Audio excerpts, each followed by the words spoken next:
when I'm slow and also just talking way too much, then there's no guarantee whatsoever that I'm gonna beat such a strong player at Blitz.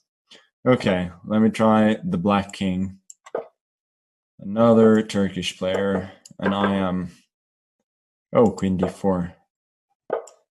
What's the story here?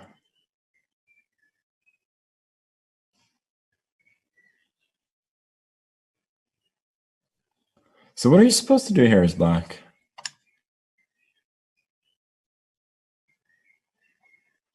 I don't know. Asking nobody certainly doesn't help.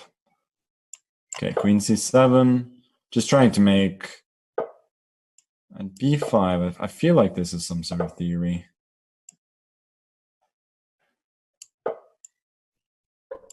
Maybe a5 is a bit too slow.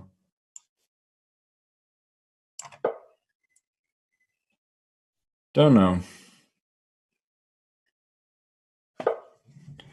But at least I get to castle, and it looks fairly reasonable for me. At some point I want to go b4, but I gotta keep in mind that he always has c4 as a reply. So just bishop b6. This one I'm not convinced about, though. Can't I go b4 now? Oh, we got some interesting tactics coming potentially after knight b5. But I think I'm doing fairly well there.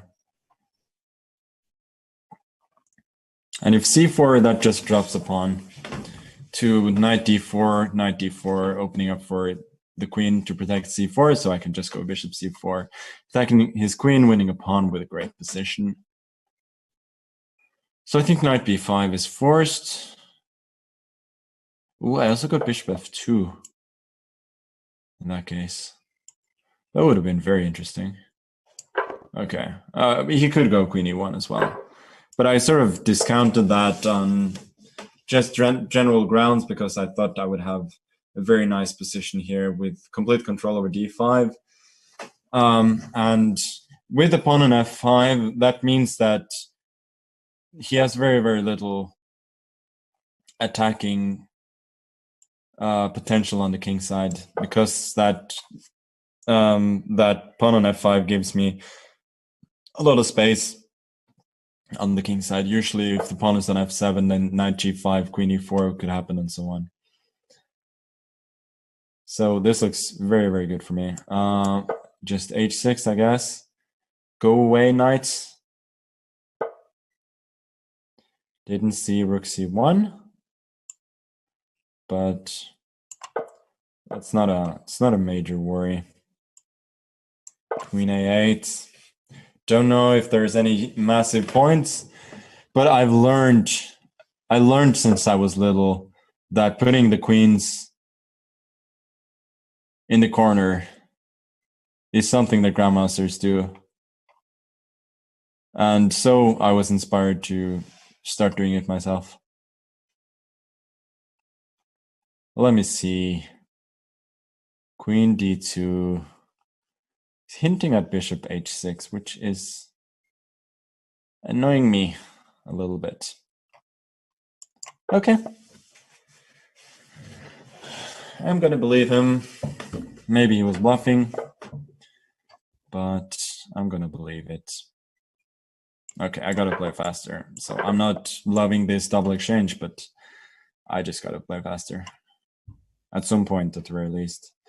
I'm hoping this way, if he does take, I could potentially change the position of the queen and the bishop, right? And get... I'm gonna take this, go bishop f3. Yeah, and exactly, get the queen to c6 while the bishop was on b7. Obviously not with the bishop on f3, that's never going to happen, but now at the very least I'm winning a pawn, since I was attacking both d2 and a2. Sorry, d4 and a2. And now with the pawn up, this should be winning. d5 doesn't work, I believe. Okay, queen d5, probably bishop d5 is even easier. And yeah, he is fighting admirably with g4, but I think it's destined to fail. Don't want to give him gf, then bishop d3 and get f5 and then d7. So I'm just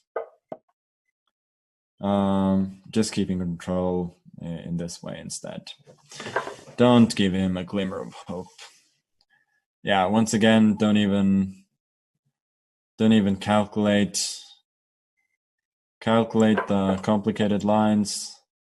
Just keep it simple. Yeah, I can just run with the king. Oh, I gotta mind the time a little bit. Check, check. There is no mate, but I can win the bishop. So rook c7 was sort of a trickier try, but I could also win the bishop there. Okay, he's gonna make a serious attempt at flagging me here, so I gotta speed up. Oh.